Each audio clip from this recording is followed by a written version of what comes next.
Across the world, the black and white keffiyeh headscarf has become an emblem of solidarity with the Palestinian cause, and sometimes a problem for those wearing it, as war rages between Israel and Hamas militants in Gaza. Activists say police in France and Germany, which have cracked down on pro-Palestinian protests, have cautioned, fined or detained people sporting the checkered scarf. Supporters of Israel see it as a provocation and backing for what they see as terrorism. This is what the keffiyeh means for protester Stefani Costa in Lisbon. Significa resistência, luta. It means resistance, the struggle of people who somehow resist colonialism, which is something so brutal, in which you lose the right to your land, your history, your culture. So I think it carries that weight, the weight of freedom, real freedom. Rami al-Ashik, a Palestinian Syrian poet who lives in Berlin, says people were being asked to take off the keffiyeh. He found this way around the problem, getting one tattooed onto his arm.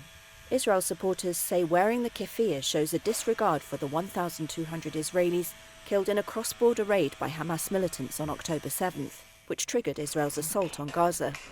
Ashik and others point to the more than 18,000 people killed in the offensive, and Israel's continued occupation of Palestinian territory. Ever since the war in Gaza started, it felt like so urgent for me that this is the time, because all the criminalization of every Palestinian symbol, the Palestinian flag, the keffiyeh, seen as a symbol of terror and being criminalized like Arabic language everywhere. So I thought, like, no, it's the time for me. I want to have it now urgently. The heated debate has descended to violence.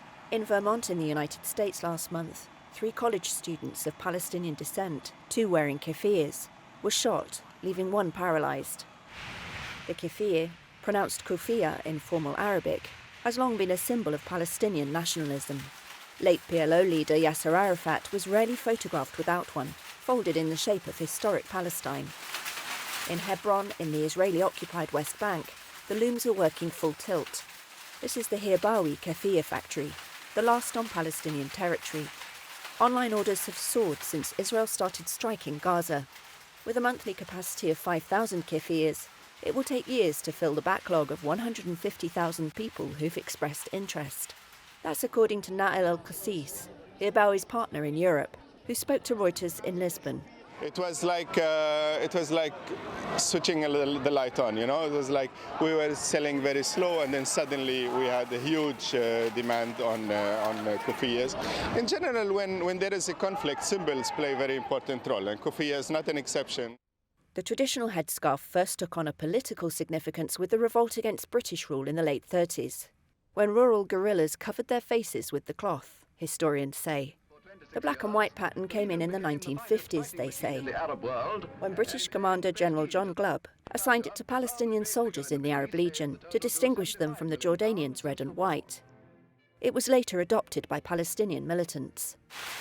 As the Palestinian flag was banned in the Israeli-occupied West Bank and Gaza between 1967 and 1993, the keffiyeh grew as a symbol of the struggle for a Palestinian state. Al-Kassis says the protests show the keffiyeh now transcends borders. When we see people go to the street and wear our keffiyeh, wear our own clothes, they wear them and they go to the street and they show solidarity with them. This gives us hope that no, these governments do not represent their people, and their people are having something else to say. And in the future, hopefully, things will work differently.